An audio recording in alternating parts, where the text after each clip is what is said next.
Merci à tous les organisateurs, Madame la directrice adjointe, Madame Rahou qui a été en contact permanent avec moi, qui m'a poussé.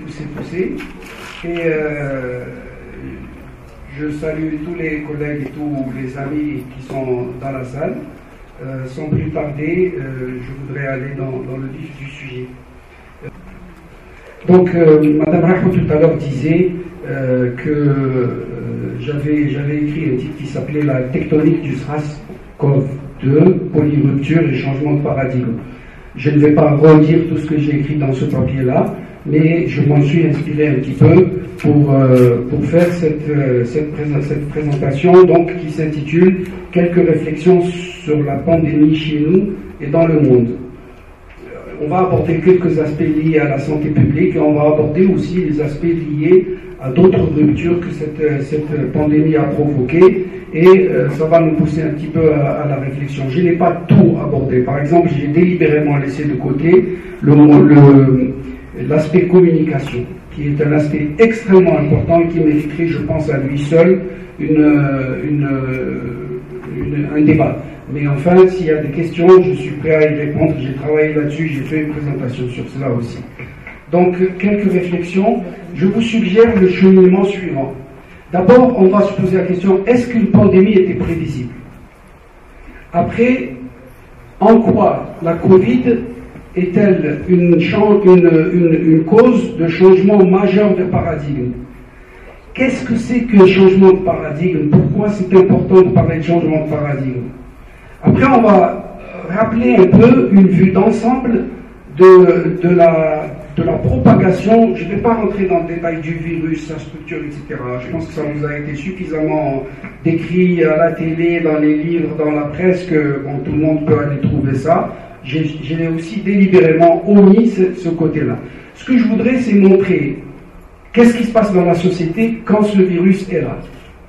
Et ça, c'est très important pour comprendre les stratégies gagnantes et les stratégies qui font perdre du temps.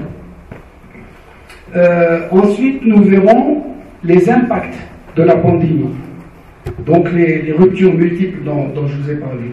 On va faire un petit zoom sur la situation chez nous, sur comment est le secteur de la santé, quels ont été les éléments de la riposte, quels sont les éléments de succès des interventions épidémiologiques. Je vous dirai deux mots sur l'application informatique que nous avons promue et qui est en train de marcher très bien dans certaines wilayas. Je vous montrerai rapidement de quoi il s'agit, de façon à ce que vous sachiez et que vous en fassiez aussi la promotion. Je fais un peu d'autopromotion. Et enfin, on conclura sur des pistes de réflexion, en particulier sur la réforme des systèmes de santé et sur la nécessité absolue de planifier si on veut être en meilleures conditions de préparation pour des crises sanitaires à venir, parce qu'il y en aura, et parce que si ce n'est pas demain, ce sera après-demain. Donc on conclura un petit peu sur ça. Donc, une pandémie était-elle prévisible?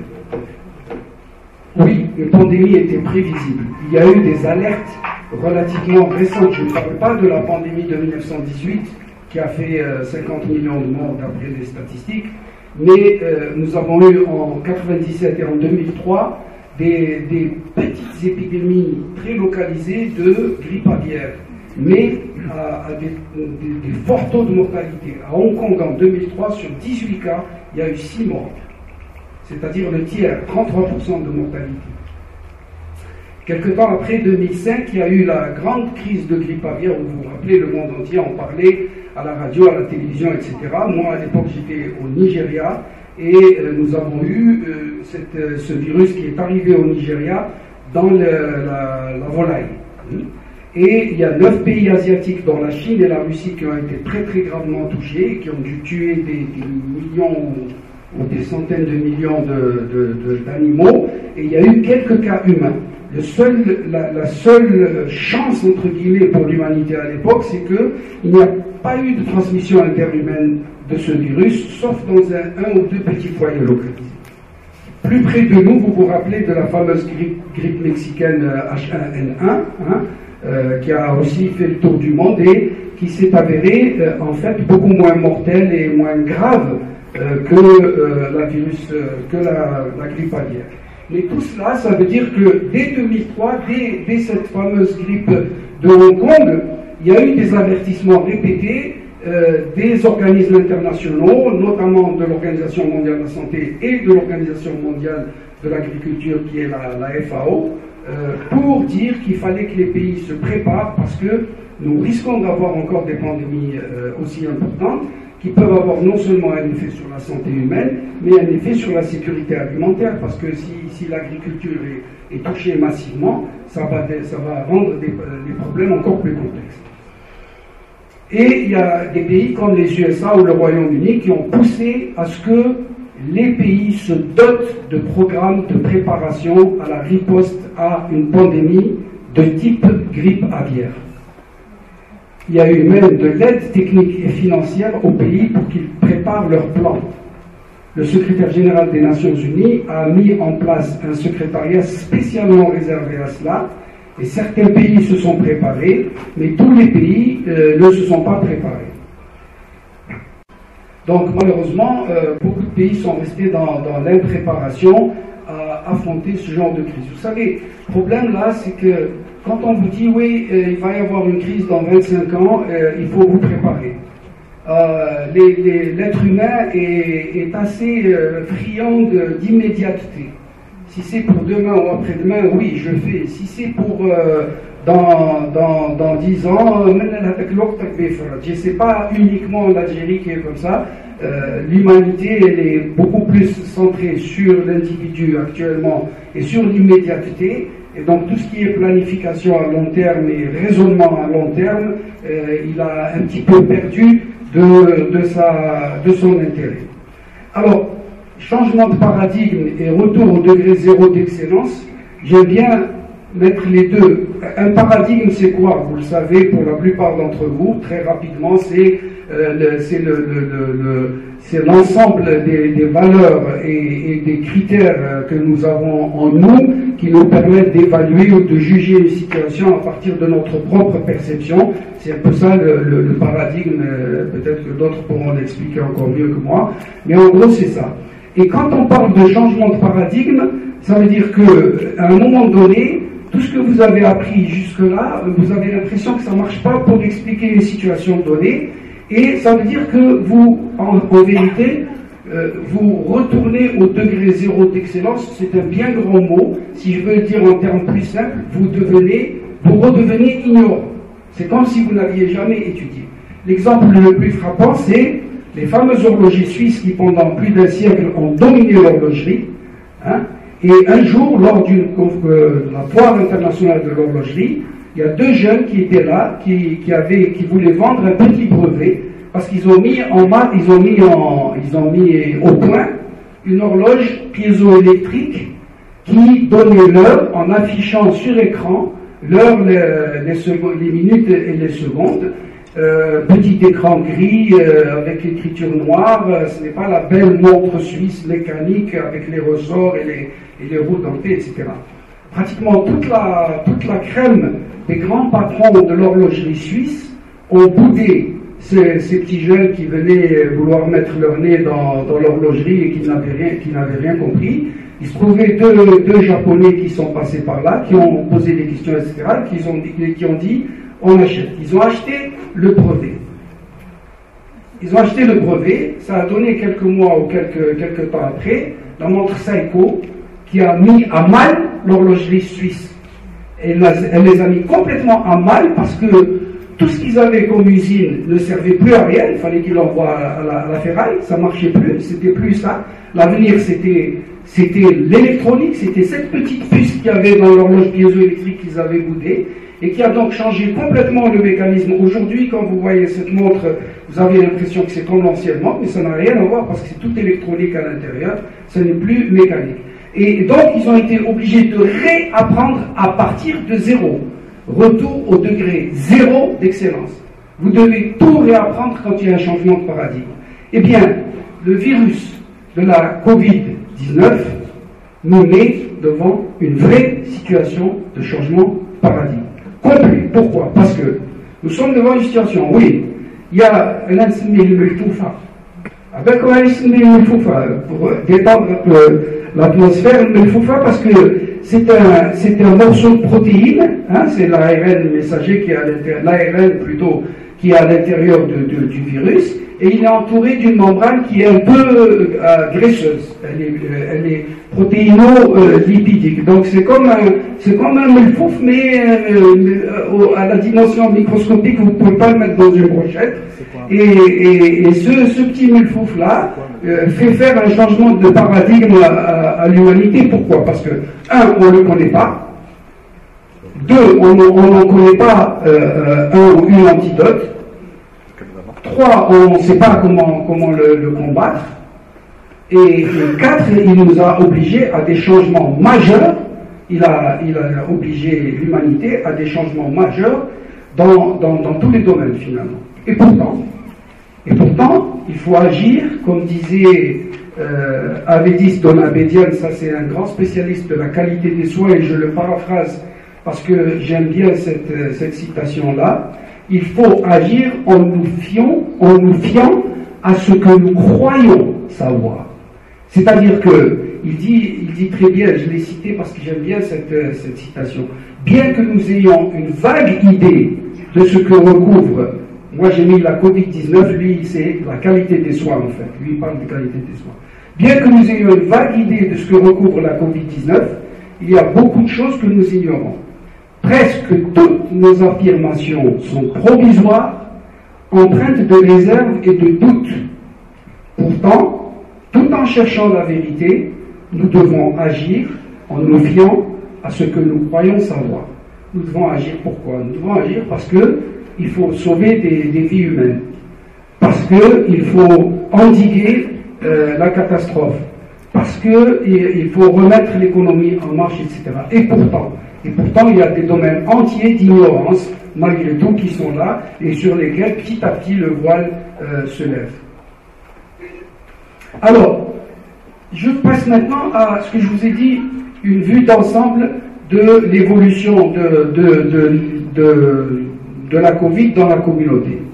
La communauté, c'est quoi? C'est nous tous, c'est la population. La population, en règle générale, quand un virus nouveau a un potentiel pathogène, c'est-à-dire de déclencher une maladie, nous y sommes tous susceptibles. Donc ce que je mets comme susceptible ici, pour moi, c'est l'équivalent de la population. Alors lorsque un virus rencontre des personnes susceptibles, il va les infecter. Et donc, ça va nous donner, c'est ça qui donne le nombre de nouveaux cas infectés. Le problème, c'est que quand ces cas infectés, dans le cas de la Covid-19, deviennent nombreux, et comme le virus se transmet d'homme à homme, en fonction des probabilités de rencontre que ces gens ont avec d'autres individus, ils vont créer une pompe qui va alimenter l'infection à partir des susceptibles. Donc là, nous avons une pompe qui tourne entre les nouveaux cas qui sont infectés et les sujets contacts qui, à leur tour, risquent de devenir infectés, et la boucle repart. Alors l'infection, en général, au début, nous avons une période d'incubation où il y a zéro symptôme, il n'y a rien du tout. Vous êtes infecté, vous pouvez être contagieux, pourtant vous n'avez pas de symptômes. Mais au bout de quelques temps, alors, remarquez, phase extra-hospitalière, c'est pour vous montrer que tout ce phénomène-là, pour l'instant, ne se passe pas dans les structures sanitaires. L'hôpital ou la clinique, ça se passe dans la communauté. Et tout ça est donc aveugle au radar, même d'un système de surveillance épidémiologique vigilant, c'est totalement aveugle. Alors, vous allez voir que la cécité, elle va durer longtemps.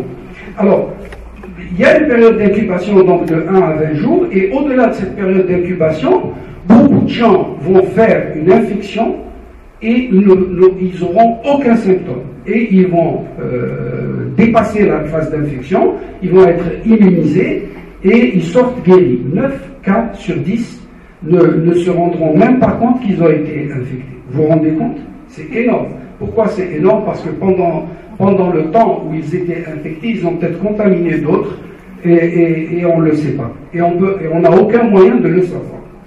Après, il y a ceux qui vont faire des symptômes, qui vont être malades.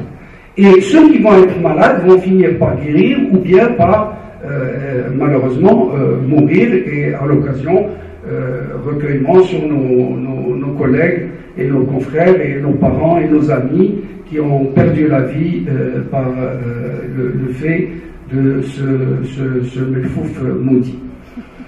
Donc, cette phase, c'est là où on est en phase hospitalière. Et c'est là où interviennent les personnels de première ligne.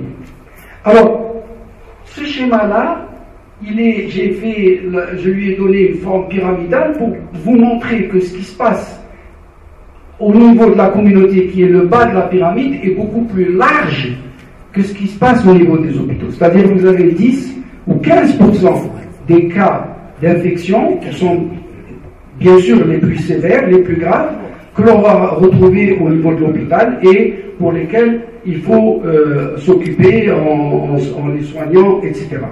Mais en même temps, la seule façon que nous avons, nous, parce que si on veut vraiment réagir bien, il faudrait aller là, essayer de casser cette pompe ici. La meilleure façon de casser cette pompe, c'est d'éviter les rencontres entre les gens, puisque c'est les contacts interhumains qui donnent. C'est pour ça que le confinement, il a de l'efficacité. Mais il y a différents types de confinement. On peut confiner tout un pays, on peut confiner un quartier, on peut confiner un foyer, ou bien on peut confiner les gens dont on a à peu près la certitude qu'ils risquent d'être infectieux. Et c'est là où l'approche de santé publique est très importante. Si on arrive à identifier précisément la personne malade là-bas où il y a écrit malade 5 à 30 jours, et qu'on sait où est-ce qu'elle habite, on sait où aller chercher les probabilités vraiment où la maladie risque de se propager. Et on peut agir à ce niveau-là pour réduire le risque de propagation. Et réduire aussi la pression potentielle qui se dessine sur les hôpitaux. Parce que si on casse à ce niveau-là, non seulement on a moins de cas dans la société, mais on a moins de cas qui vont aller rejoindre les hôpitaux plus tard. Vous voyez, ce mécanisme-là, il est fondamental si on veut comprendre la possibilité ou bien la performance des systèmes de santé qui ont réussi à contrôler l'épidémie. Alors, cette épidémie ou cette pandémie a entraîné diverses ruptures. Elle a entraîné une rupture économique grave. Je vous donnerai l'exemple de la Guinée avec ce qu'Ebola a fait. Et cette pandémie est beaucoup plus grave que ce qu'Ebola a fait. On va parler un peu des ruptures sociales et on va parler plus fondamentalement de la rupture sanitaire.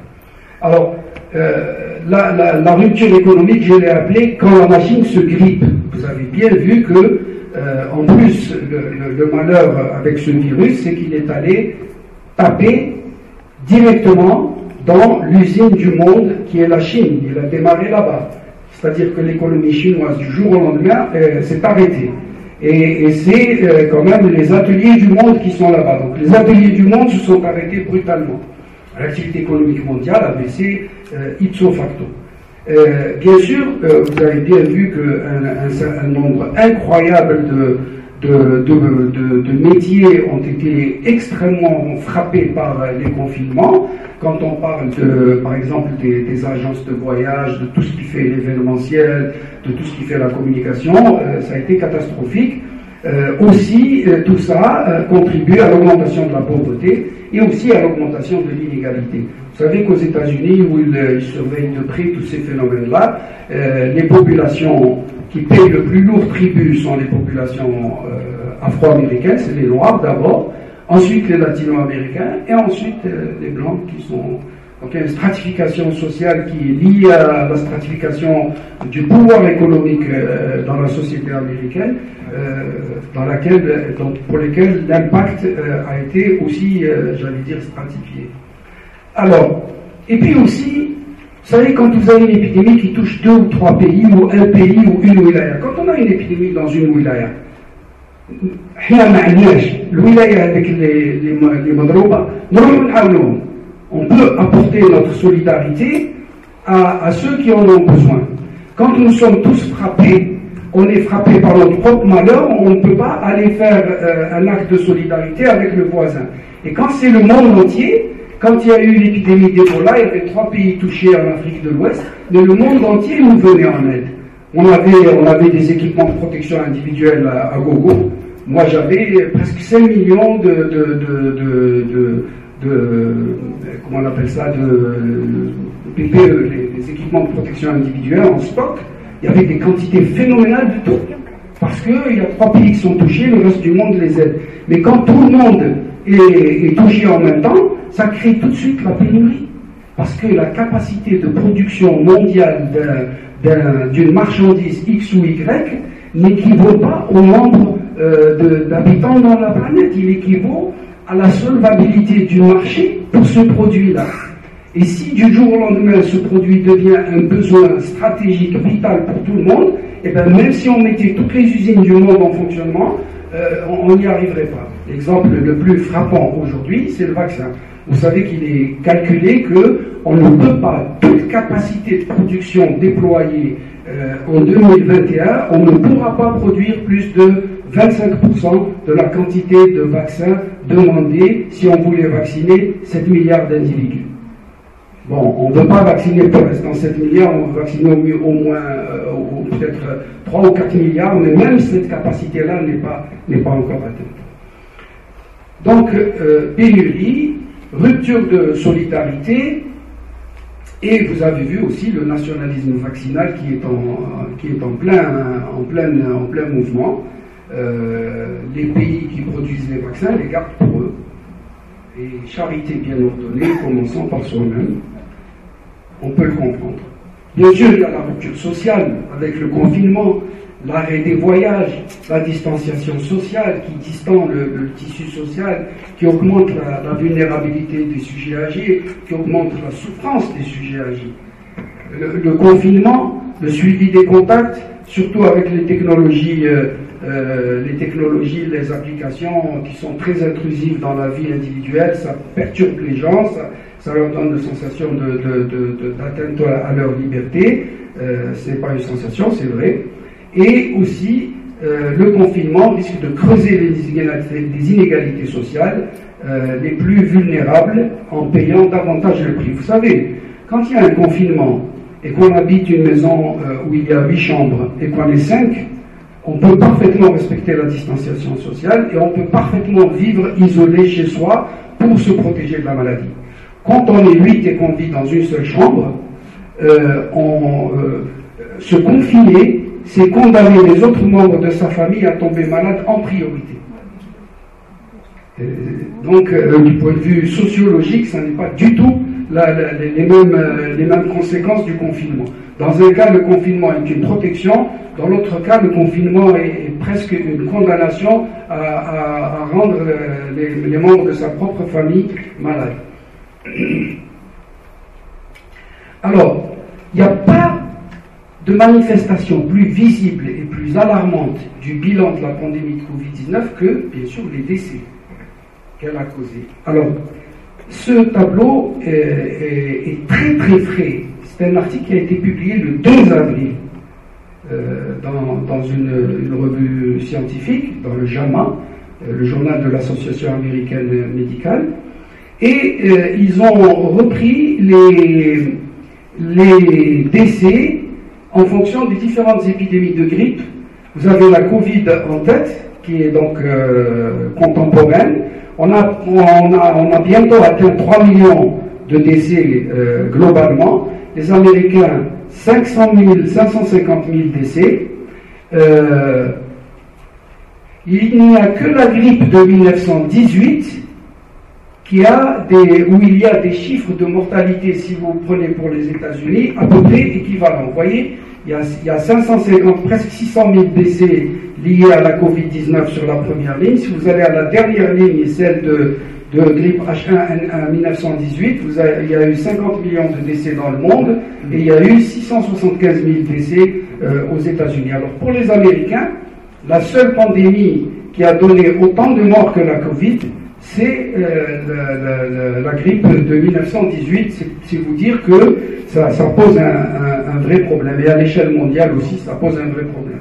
Et encore là, il faut bien noter que mesurer la mortalité des décès liés à la Covid-19 est très compliqué parce que si on veut regarder le tout, il y a un impact sanitaire sur les autres maladies sur lesquelles je vais revenir, qui normalement devrait être des décès par exemple de gens qu'on ne peut pas soigner parce que les services ont été fermés pour faire de la Covid-19. Normalement, c'est des décès indirects liés à la Covid-19. Alors, la rupture sanitaire, justement, parlons-en. Là, je vous donne l'exemple avec des chiffres précis qui ont été étudiés pendant l'épidémie d'Ebola en Guinée. Alors, en Guinée, on a eu 211 cas confirmés chez les professionnels de la santé et 115 décès. Je vous donnerai tout à l'heure les chiffres pour l'Algérie. En 2014, c'est-à-dire à la première année de l'épidémie en Guinée, l'épidémie d'Ebola, il y a eu une réduction de l'utilisation des services de santé, que ce soit les consultations ou les hospitalisations, de 50%. C'est-à-dire, du jour au lendemain, il y a 50% de moins de gens qui viennent dans les hôpitaux. Pourquoi?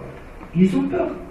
Il se dit, on a l'attention, on dit, on a le contrôle, on dit le Covid. Maintenant, je dis le contrôle, on dit le pharmacie en place. Baisse de 20% des accouchements en milieu assisté. Les femmes ne veulent plus aller accoucher à l'hôpital, elles ont peur. Les campagnes de vaccination, elles ont connu une catastrophe.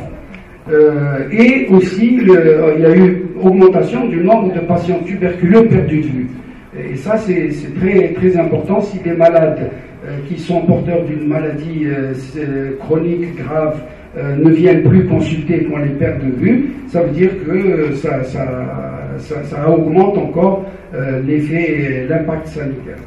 Il y a l'impact psychologique sur la santé mentale qui est majeur, hein, à la fois dans le public en général, où on décrit de l'anxiété, de la dépression, du stress, des troubles de l'humeur, des troubles du sommeil, des troubles du comportement. Il y a des troubles du comportement importants chez les gens qui n'arrêtent pas de regarder la télévision, finissent par avoir des troubles, une compulsion à chercher les nouvelles et ils sont fatigués, ils deviennent insomniaques, anxieux, angoissés, etc. Chez les personnes confinées, stress et colère, et même déni, je ne pas être confiné. Chez les sujets ayant ou ayant eu la maladie, aussi, il y a une sensation d'angoisse et de stress post-traumatique après les infections graves. Il y a de la dépression, il y a de l'anxiété, il y a des gens qui n'arrivent pas du tout à reprendre leur travail, même plusieurs mois après la maladie.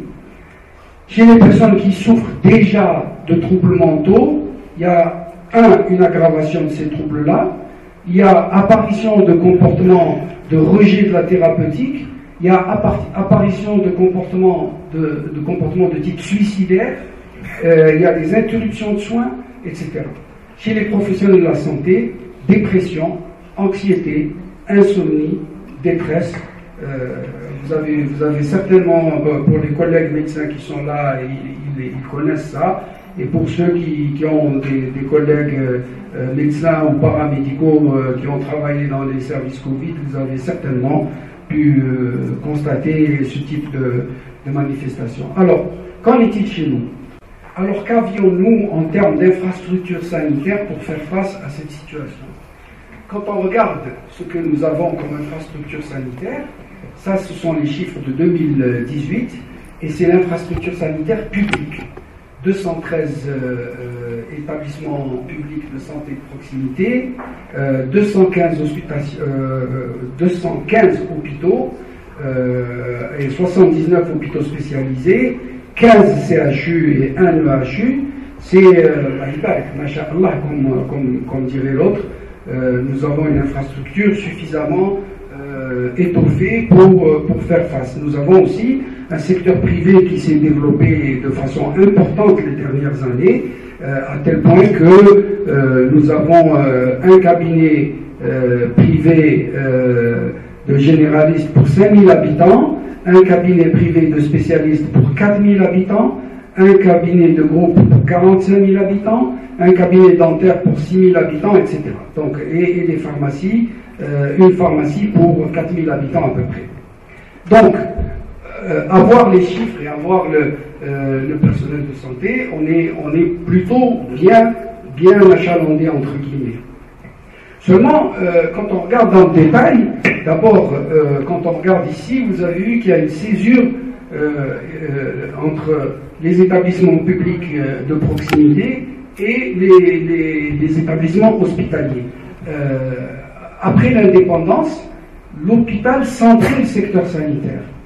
Et dans les années 80, on a changé la structuration administrative de sorte qu'on a coupé l'administration des hôpitaux de l'administration de, entre guillemets, la périphérie. On l'appelle la périphérie avec un peu de péjoration dans le terme. Si bien que le jour où il faut une action très coordonnée, si vous vous rappelez la pyramide là, il faut que ce soit l'hôpital qui donne le nom, le prénom, etc. Il faut qu'il le fasse très vite parce que c'est les premiers jours où l'enquête épidémiologique est efficace. Si vous attendez 4 ou 5 jours, c'est fini, ça ne sert à rien d'aller chercher les contacts. S'ils devaient être contagieux, ils ont déjà contaminé les gens autour d'eux. Donc, il y a une question de rapidité, et cette rapidité-là, elle peut être liée à la chaîne de commandement. Si le directeur d'une institution a sous ses ordres à la fois le gars qui est à l'hôpital et le gars qui est au service d'épidémiologie du territoire dans lequel habite le malade, il peut faire en sorte que la notification du cas arrive dans l'heure qui suit. Si ce sont deux directions différentes qui n'ont pas de compte à se rendre l'une à l'autre, les non c'est l'autre, non c'est l'autre, j'ai connu ça quand je fais les visites sur le terrain, il y a toujours un problème de retard de notification, et l'hôpital dit non, nous on l'envoie et eux ils font pas le travail, et les autres te disent non, la notification elle ne vient que 3, 4, 5 jours après, voire même des fois un mois après. Donc ça c'est un premier élément. Le deuxième élément, par rapport à tout cela, c'est le fait que, comme vous le savez,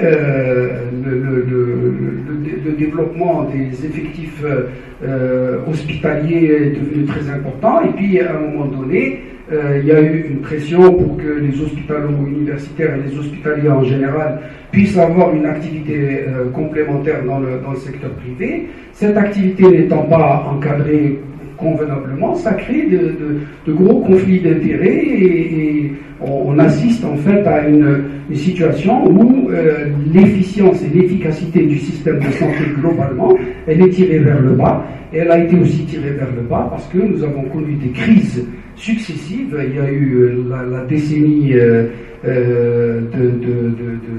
terrorisme. Après, il y a eu 20 années de pilotage à vue du secteur où on a vu défiler je ne sais pas combien de ministres de la Santé et avec des mesures qui pouvaient aller une fois à droite, une fois à gauche, une fois au milieu, on ne sait pas très bien. Et donc, lorsque la pandémie arrive, elle arrive sur un secteur de la santé qui a été rendu inefficient et rendu peu performant malheureusement.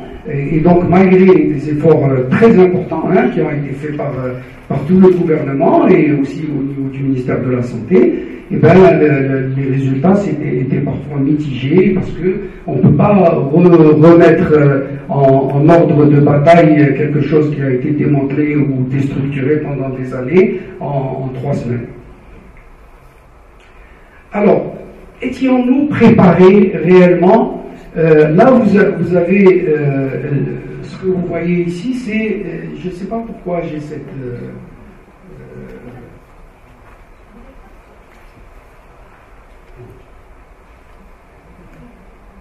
voilà, c'est bon. Donc, l'évaluation du degré de préparation pour des crises sanitaires.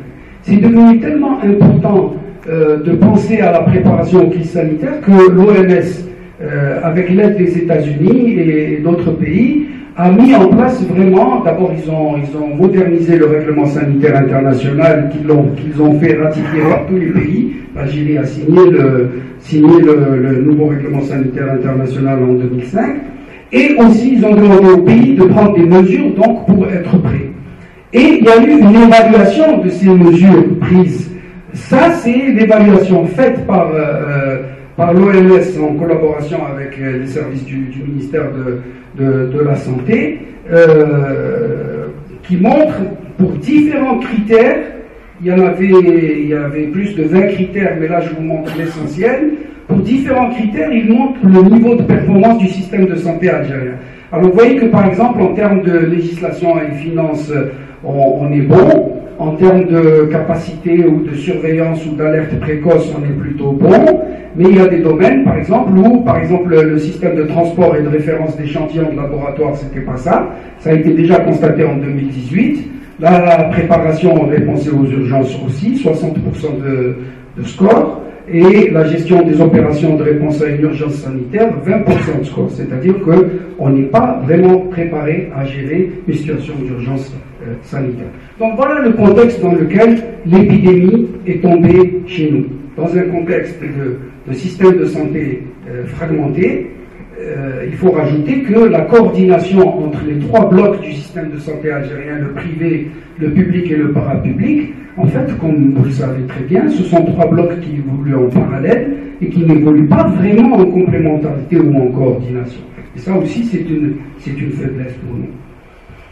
Ça, c'est la courbe de l'évolution de l'épidémie et des décès dans notre pays depuis le 25 février, ici à gauche, jusqu'à fin mars, ou même jusqu'à hier. Et ici c'est le 3 ou le 4 avril. Donc, vous voyez les deux pics que nous avons connus en juillet et en novembre-décembre.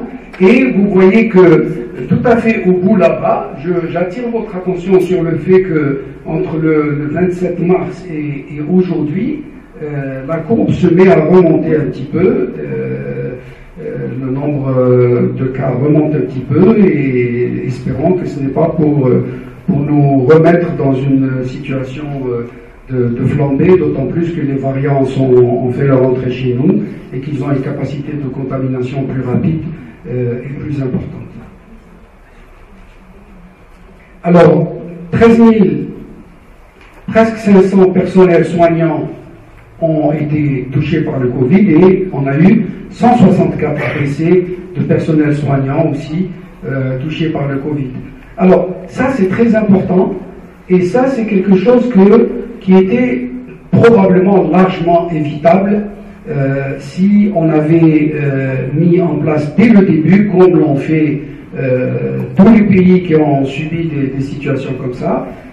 Les Chinois ont formé massivement tout le personnel de santé, depuis la femme de ménage jusqu'au professeur chef de service, à la prévention et au contrôle de l'infection sur le lieu de travail. Tout le monde devait subir cette formation. Cette formation existe. Cette formation existe. L'OMS l'offre gratuitement en ligne. C'est 2 heures de formation en ligne.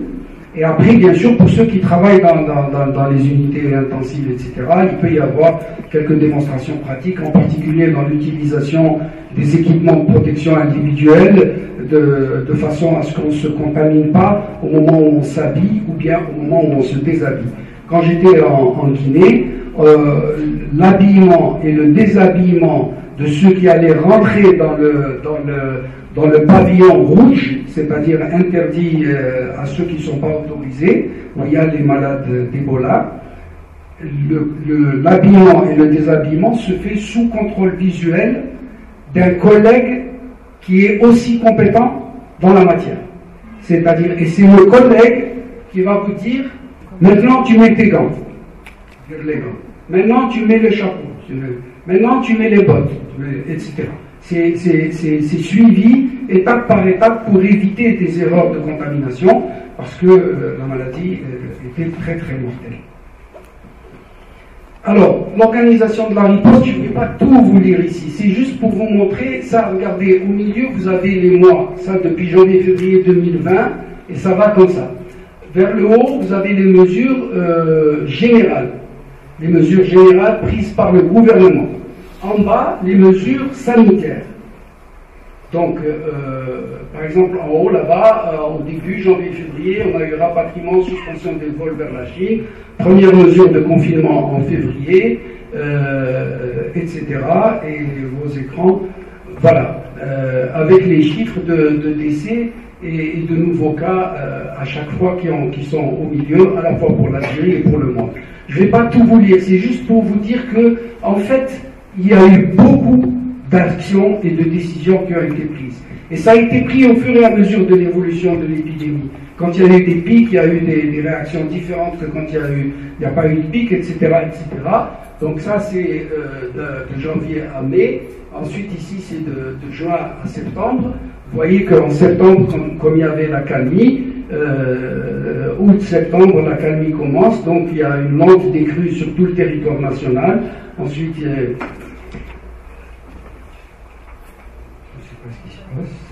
C'est les 40 minutes. Ah, c'est les 40 minutes. Et ça fait 40 minutes que je parle, non? Quand même pas, on ne quittez pas. Je ne m'attarde pas sur tout cela, c'est juste pour montrer, quand on regarde, parce que quand on réfléchit comme ça, on ne se rend pas compte, mais quand on regarde mois par mois les décisions qui ont été prises au niveau du ministère, au niveau du gouvernement, l'évolution de l'épidémie, la manière dont les gens ont réagi, aussi bien au niveau des wilayas concernés, etc., ça fait beaucoup plus.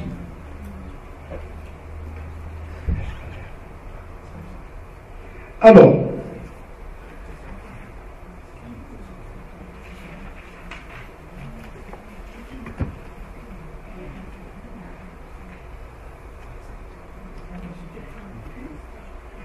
quels sont les éléments de succès, pardon, parce que moi j'ai avancé. Quels sont les éléments de succès de la riposte épidémiologique? Ça, je pense que ceux qui ont travaillé dans ça savent. Hein. Premièrement, il faut détecter précocement. Et pour détecter précocement, il faut tester.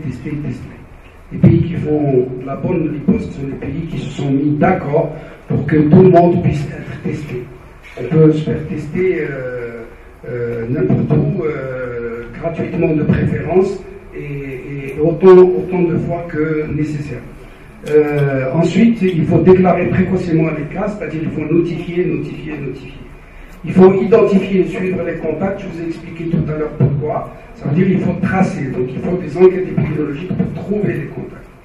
Enfin, il faut envoyer les cas confirmés au traitement à l'hôpital ou en réanimation, etc. Et puis il faut communiquer. Une communication en temps de crise, je vous dis deux mots et je n'ouvrirai pas le chapitre parce que je vous ai dit que je ne l'ouvrirai pas. Un, elle est contre-intuitive. En situation de crise, la communication en santé est contre-intuitive. C'est-à-dire qu'il ne faut pas penser que parce qu'on pense que c'est comme ça, que ça va marcher. Elle est contre-intuitive, premièrement.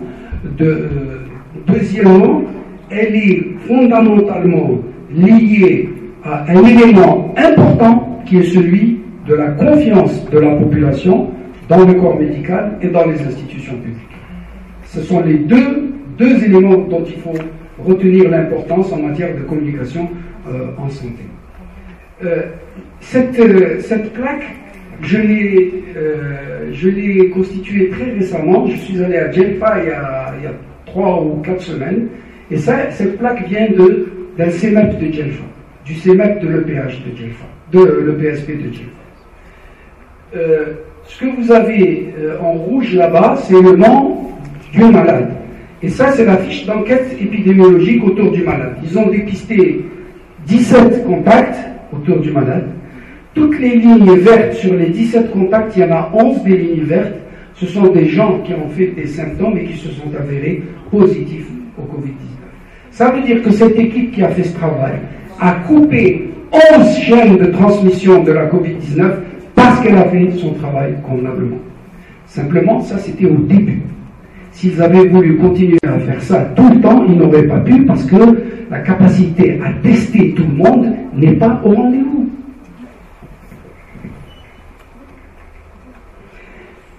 Regardez l'exemple néo-zélandais, j'en parle pourquoi? Parce que la Nouvelle-Zélande est considérée comme le pays qui a réagi le mieux à l'épidémie de la Covid-19. Alors, ça va faire plaisir à mes amis épidémiologistes, puisque à la fin avril, le délai entre l'apparition des symptômes et la notification ils ont eu l'épidémie qui a commencé en février, hein, comme tout le monde, janvier-février. Fin avril, ils ont fait passer le délai, le temps mis entre la notification et entre l'identification d'un malade et la notification pour que l'équipe d'épidémio puisse aller faire l'enquête, il était de 9 jours au début. Donc, qui mais ils l'ont raccourci à 1,7 jours. Et à partir du moment où ils ont raccourci ce délai de notification, ils ont permis aux gens de s'isoler avant même d'avoir des symptômes. C'est-à-dire avant, ils s'isolaient au bout de 7 jours, après le premier symptôme du malade. Le contact, c'est au bout de 7 jours qu'il était isolé. Ça servait presque à rien. Là, ils s'isolaient à moins de 2,7 jours, c'est-à-dire avant même qu'ils soient malades, ils étaient déjà isolés. Et par conséquent, les cas dans la communauté étaient isolés rapidement et ça réduisait le risque de transmission locale. Alors, quand le président a mis en place la cellule de suivi des enquêtes épidémiologiques, nous avions développé avec des collègues, j'ai 2 collègues, un épidémiologiste et un informaticien que certains d'entre vous connaissent ici, le docteur Adel Louzani et un jeune informaticien algérien, Cheikh Haddad.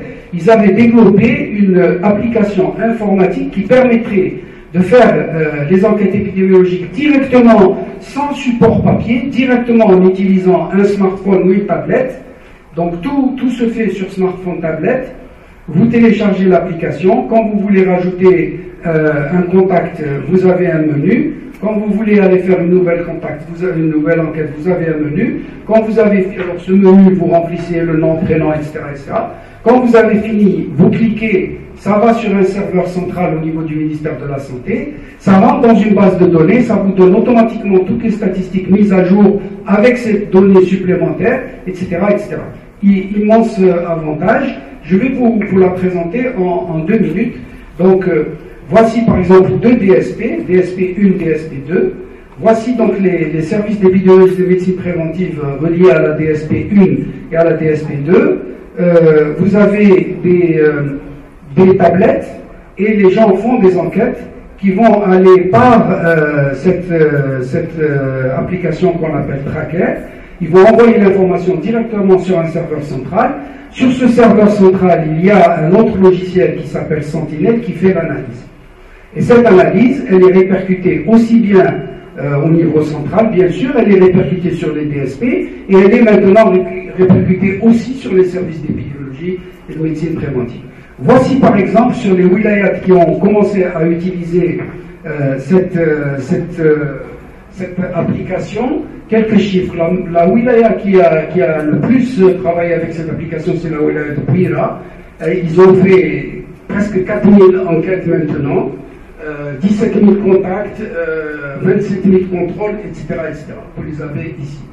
Alors l'avantage d'un travail comme ça, c'est que premièrement, une fois que vous avez fait l'enquête, c'est automatiquement répercuté sur toute la chaîne de tout le ministère de la Santé, de haut en bas de l'échelle, les gens concernés ont l'information. Deuxièmement, vous pouvez très vite calculer un certain nombre d'éléments de performance. Et puis voilà par exemple ce que ça vous donne sur une carte. Toutes les enquêtes qui ont été faites dans différentes wilayas sont répertoriées, elles sont géolocalisées. Parce que dès que la personne arrive à la maison où elle doit faire l'enquête, elle a un bouton, elle appuie dessus, c'est géolocalisé. Et donc on sait où ont été faites les enquêtes, etc.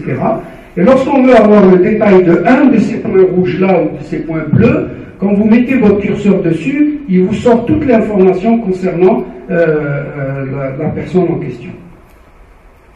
Voilà ça aussi, c'est un autre élément très intéressant de ce suivi épidémiologique par l'application électronique.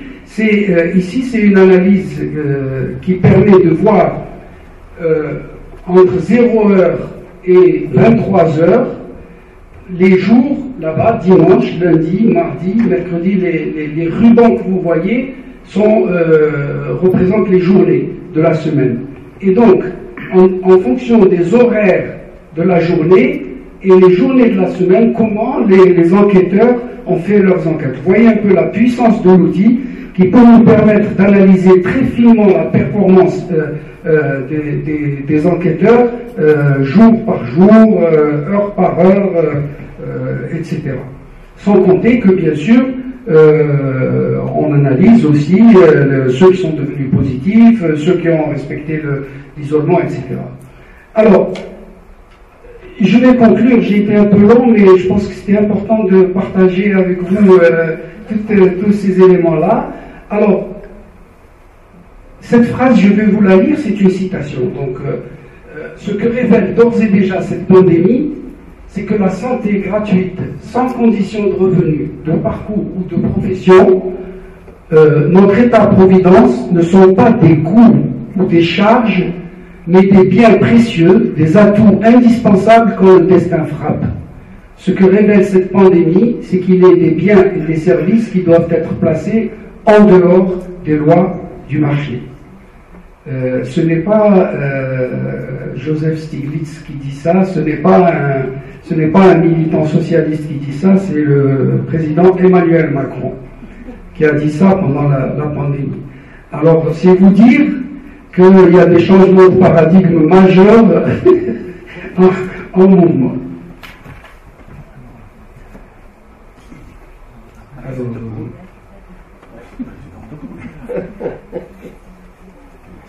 je n'ai plus de diapo ici, je ne sais pas ce qui se passe.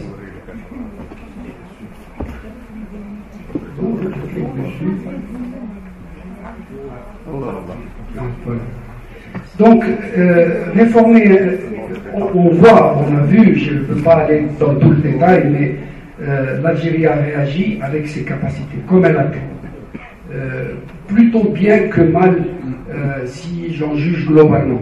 Mais, quand même, ça a montré les failles, comme dans tous les pays. Vous savez, tout à l'heure, je vais vous lire une autre citation pour clore.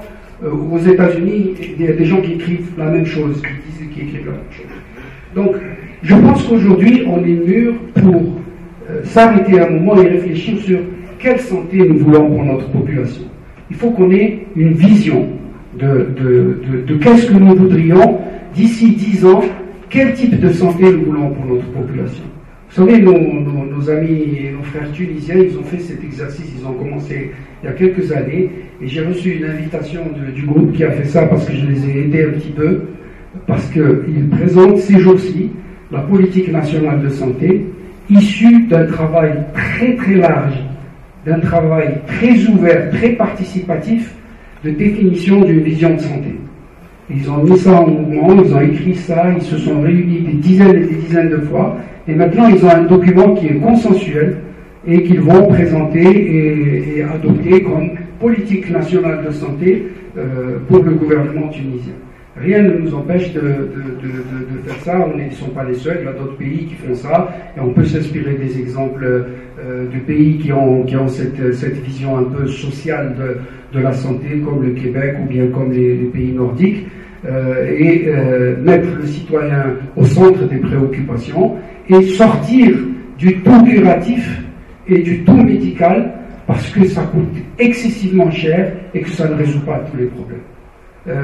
On a une épidémie de diabète chez nous, c'est pas en donnant de l'insuline et du glucophage qu'on va régler le problème. Il faut aller en amont, il faut commencer par se dire, est-ce que c'est normal qu'un pays subventionne le sucre alors qu'il a une épidémie de diabète? Est-ce que cet argent de la subvention du sucre ne serait pas mieux pour subventionner soit les protéines animales, soit les protéines végétales, soit les fruits et légumes? Par exemple, donc il y a des questions à se poser. Ensuite, il faut réorienter les politiques publiques vers plus de promotion de la santé. Si vous voulez faire de l'activité physique dans nos villes, c'est très difficile, il n'y a pas de trottoir. Vous ne pouvez pas marcher, vous ne pouvez pas marcher dans votre quartier. Il n'y a pas de trottoir. Donc ça aussi, c'est des choses simples, mais qui sont à notre portée.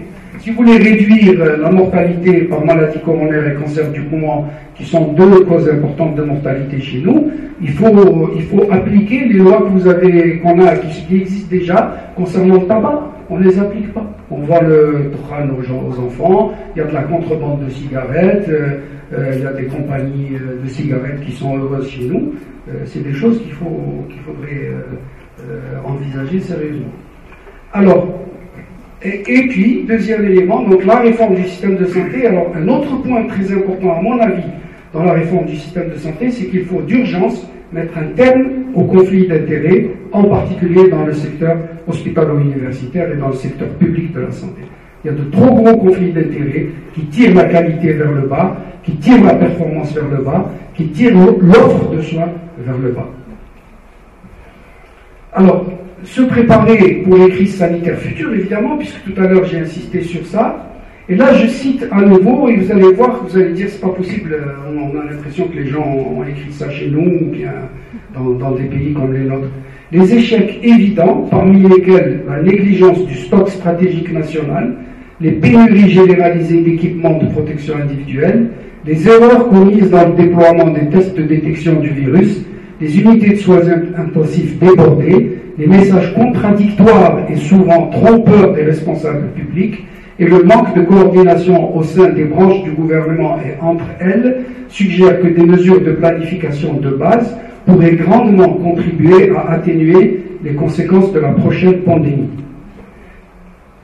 Certains progrès ont été réalisés pendant des mois de séparation physique. L'évolution des capacités en ligne a permis à la vie de continuer d'une manière à peine imaginable il y a une génération. Les outils de gestion des pandémies se sont améliorés.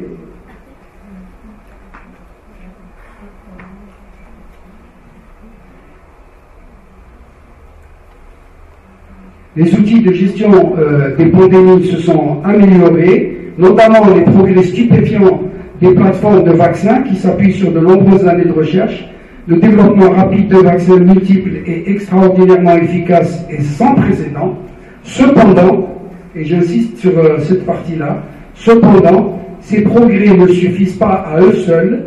La capacité à en tirer parti dépend de la vigilance, de l'improvisation, c'est-à-dire de l'innovation en fait, de l'adaptation et de l'action décisive qui nécessitent toute une planification spécifique.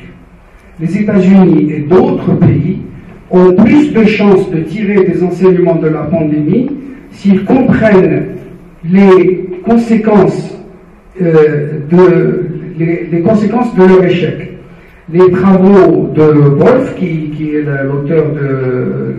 l'auteur d'une étude sur la mortalité aux États-Unis, et de ses collègues illustrent ce qui est en jeu. Ce qui est en jeu, c'est ça.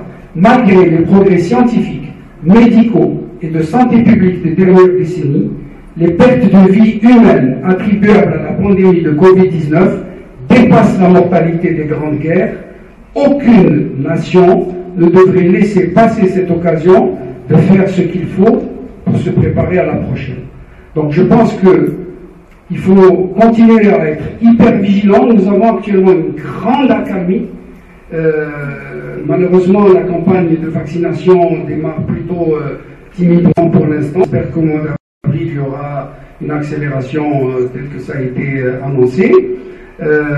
Mais c'est une raison supplémentaire pour maintenir les mesures barrières individuellement et collectivement, et aussi réfléchir d'une part, dès que la pandémie sera passée, à une réforme en profondeur du secteur de la santé et non pas du système de soins tout seul. Je parle de santé, je ne parle pas de soins.